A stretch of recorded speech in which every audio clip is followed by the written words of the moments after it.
जय श्री राधे कृष्णा, जय श्री राधे। नमस्कार प्रिय भक्तगणों, हिंदू शास्त्रों के अनुसार भगवान श्री कृष्ण धर्मराज युधिष्ठिर को माघ मास के कृष्ण पक्ष की एकादशी का महात्म्य बताते हुए कहते हैं कि हे राजन, माघ मास के कृष्ण पक्ष की एकादशी षटतिला या पाप हारिणी के नाम से विख्यात है, जो सब पापों का नाश करने वाली है।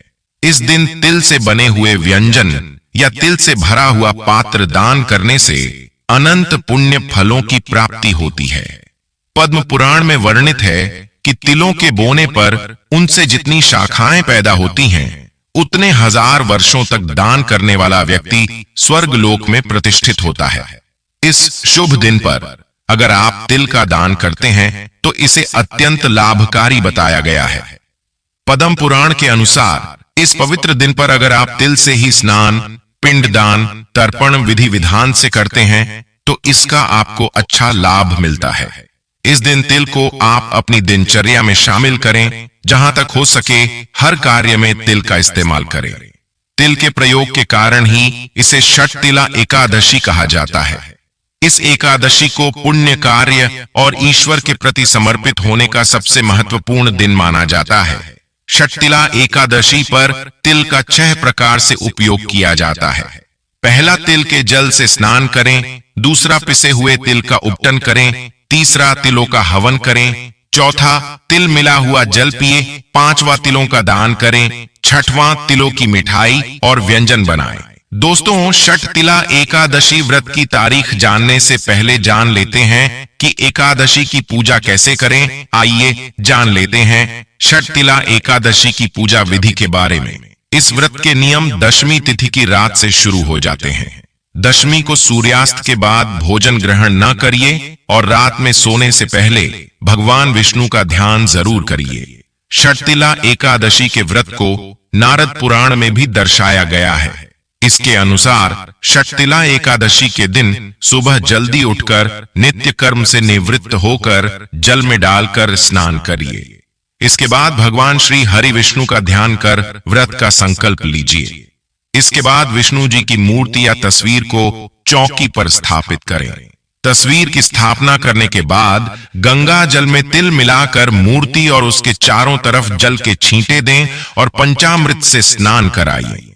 ध्यान रहे कि पंचामृत में भी तिल के बीज निश्चित होने चाहिए। इसके बाद घट स्थापना करें। घट स्थापन के बाद देसी घी का दीपक जलाएं और फूल अर्पित करें।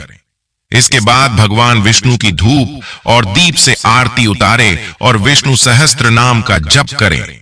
षटतिला एकादशी के इस पवित्र दिन पर भगवान श्री हरि विष्णु को तिल का भोग लगाएं।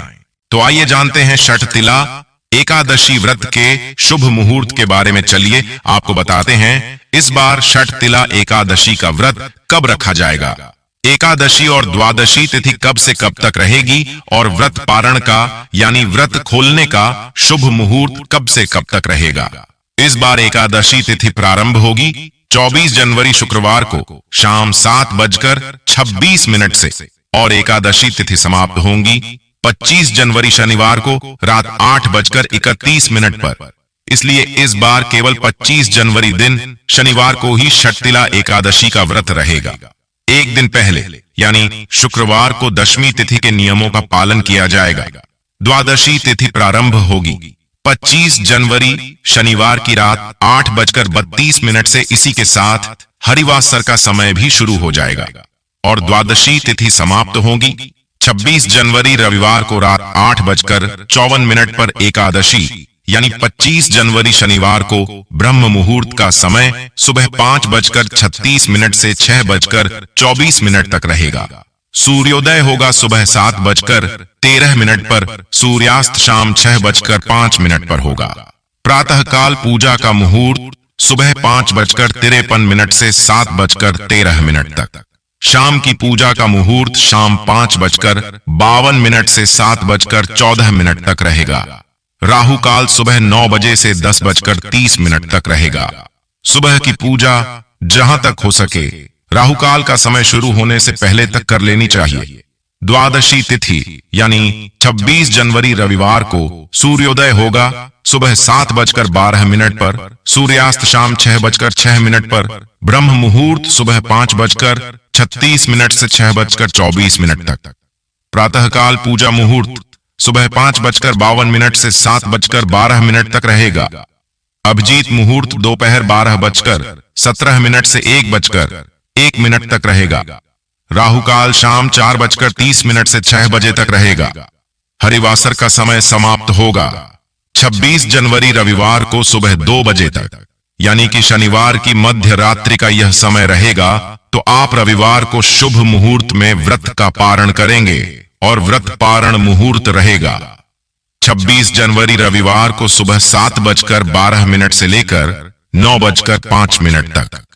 व्रत हमेशा शुभ मुहूर्त में ही खोलना चाहिए। किसी कारण से सुबह आप व्रत ना खोल पाए तो ऐसे में दोपहर 1 बजे से 3 बजे के बीच में भी आप एकादशी का व्रत खोल सकते हैं। अगर व्रत का पारण शुभ मुहूर्त में नहीं किया जाता है तो व्रत अधूरा रहता है। तो शुभ मुहूर्त में ही एकादशी का उपवास खोलना चाहिए। भगवान को आप जब भी भोग लगाते हैं उसमें तुलसी जी की पत्तियां अवश्य ही रखें। व्रत रखने वाले भक्तों को एकादशी के दिन तिलों का सेवन नहीं करना चाहिए, लेकिन द्वादशी तिथि को आप तिल से बने हुए मिठाइयां व्यंजन भगवान को अर्पित करके या फिर तुलसी पत्र से अपना व्रत खोल सकते हैं। उन्हीं को प्रसाद रूप में ग्रहण कर सकते हैं। प्रिय भक्तगणों, द्वादशी तिथि वाले दिन यदि कोई और व्रत पड़ जाए तो ऐसे में जो भक्त एकादशी के साथ साथ कोई और व्रत रखते हैं उन्हें द्वादशी तिथि की सुबह व्रत खोलते समय केवल फलों का ही सेवन करना चाहिए, नमक का सेवन नहीं करना चाहिए। और उसके बाद आप एकादशी व्रत का पारण करते ही दूसरे के नियमों का पालन भी कर सकते हैं। दोनों ही व्रत आप एक साथ रख सकते हैं। द्वादशी तिथि को भी तामसिक भोजन नहीं करना चाहिए, लहसुन प्याज का सेवन नहीं करना चाहिए। एकादशी के दिन चावल से बनी हुई वस्तुओं का पूरी तरह से त्याग किया जाता है। लड्डू गोपाल जी, यदि आपके घर में है तो उन्हें भी आप चावल या चावल से बनी किसी भी वस्तु का भोग न लगाएं। दशमी तिथि के दिन ही तुलसी जी की पत्तियां भी तोड़कर रखी जाती हैं, क्योंकि एकादशी के दिन तुलसी जी को छूना या तुलसी की पत्तियां तोड़ना पाप माना जाता है।